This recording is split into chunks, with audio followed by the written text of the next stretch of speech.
আসসালামু আলাইকুম। কেমন আছেন সবাই? আলহামদুলিল্লাহ আমি অনেক ভালো আছি। তো আজকে আমি চিন্তা করছি একটু মুরগি রান্না করব নিজের হাতে। অনেক দিন পর হচ্ছে নিজের হাতে মুরগি রান্না করছি। তো সেটার জন্য আমাদের যেই হেল্পিং হ্যান্ড আন্টি উনি আমাকে অনেক হেল্প করে দিয়ে গেছেন। উনি যে পেঁয়াজ কুচায় দিয়ে গেছে, তারপর হচ্ছে আলু কেটে দিয়ে গেছেন। আর হচ্ছে এই যে বাটা মশলাগুলো ফ্রিজ থেকে নামানো হয়েছে, এখানে যা যা লাগে আর কি, পেঁয়াজ, রসুন, আদা, তারপরে এখানে আছে জিরা। এখানে আমি হচ্ছে যে মশলাগুলো নিয়ে নিয়েছি, তেজপাতা, দারচিনি, এলাচি, লং, শুকনা মরিচ, টমেটো কাটা হয়েছে। আর এই যে এখানে হচ্ছে মুরগিটা ভালো মতো ধুয়ে পানি ঝরিয়ে নেওয়া হয়েছে। এখানে আমি হচ্ছে পাকিস্তানি যে মোরগ থাকে সেটা নিয়েছি। তো আমি একটু আমার স্টাইলে রান্না করব। আমি পাকিস্তানি মুরগিটা হচ্ছে একটু সরিষার তেল আর হচ্ছে সয়াবিন তেল মিক্স করে রান্না করব। দেখেন রান্না করতে বসছি অথচ চুলা জ্বালাইতেই ভুলে গেছি। আচ্ছা যাই হোক, সরিষার তেল আর হচ্ছে সয়াবিন তেল হচ্ছে আমি একটু মিক্স করে রান্না করব। আমি কিছু কুচানো পেঁয়াজ দিয়ে দিচ্ছি, বেরেস্তা করে নেব এই পেঁয়াজগুলা।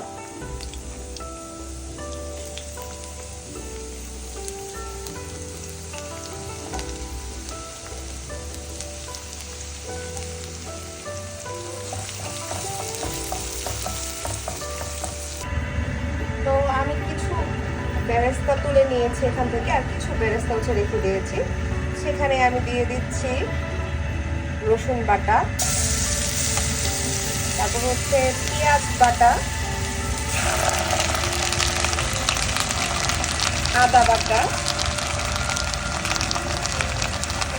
আর হচ্ছে জিরা বাটা। আমি কোনোটারই পরিমাপ জানি না, আমি চোখের আন্দাজে সব দিচ্ছি। আর দিয়ে দিব এখন লবণ।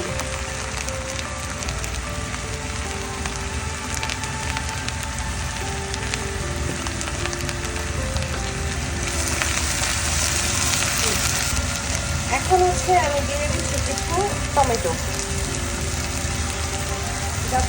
স্বাদটা বাড়ার জন্য। আর দিয়ে দিব এখন সব হচ্ছে মশলাপাতি। তো এখানে আমি দিয়ে দিচ্ছি মরিচের গুঁড়া,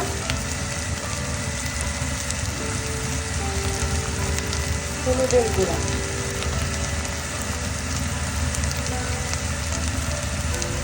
জিরার গুঁড়া, আর হচ্ছে ধনের গুঁড়া। আর সাথে দিয়ে দিচ্ছি আমি কাশ্মীরি লাল মরিচের গুঁড়া, জাস্ট কালারটা সুন্দর আসার জন্য।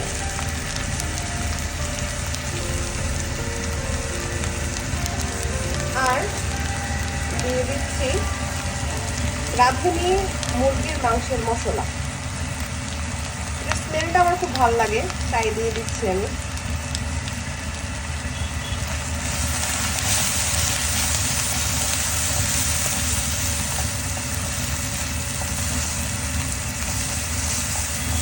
দিয়ে দিচ্ছি তেজপাতা, শুকনা মরিচ, দারচিনি, এলাচি আর লং। আম্মু আবার কিছু গরম মশলা হচ্ছে মানে বেটে রাখে দেওয়ার জন্য, এখান থেকে আমি একটু সামান্য গরম মশলা দিয়ে দিয়েছি স্মেলের জন্য।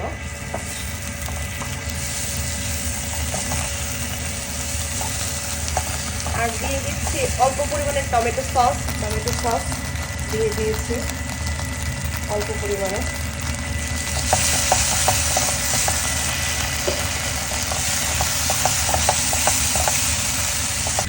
এখন আমি দিয়ে দিচ্ছি একটু হচ্ছে দুধ। আমি এখানে গুঁড়া দুধ ইউজ করেছি।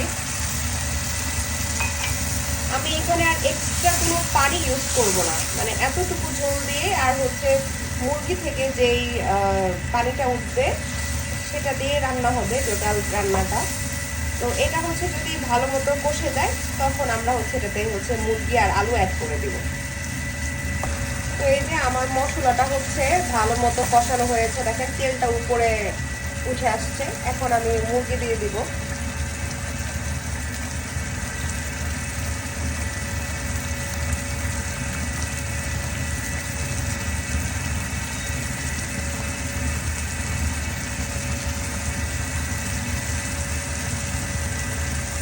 আর আলুগুলো দিয়ে দিব।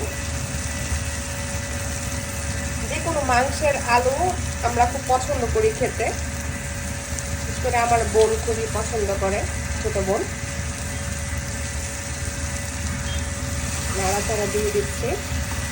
এখানে আর এক্সট্রা কোনো পানি আমি অ্যাড করব না। চিকেন থেকে যে ঝোলটা আসবে সেটাতেই এটা সেদ্ধ হবে।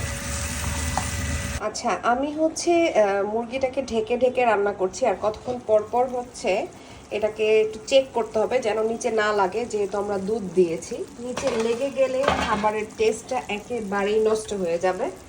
তো আমি হচ্ছে মুরগিটাকে নেড়ে চেড়ে দিব কতক্ষণ পর পর। আমার মাংসটা হচ্ছে প্রায় হয়ে এসেছে, তাই আমি হচ্ছে করে রাখা পেঁয়াজের বেরেস্তাগুলো এখন দিয়ে দিচ্ছি। এটাতে হচ্ছে মানে স্বাদটা হচ্ছে আরো অনেকাংশে বেড়ে যাবে। দিয়ে দিচ্ছি আমি কাঁচামরিচ,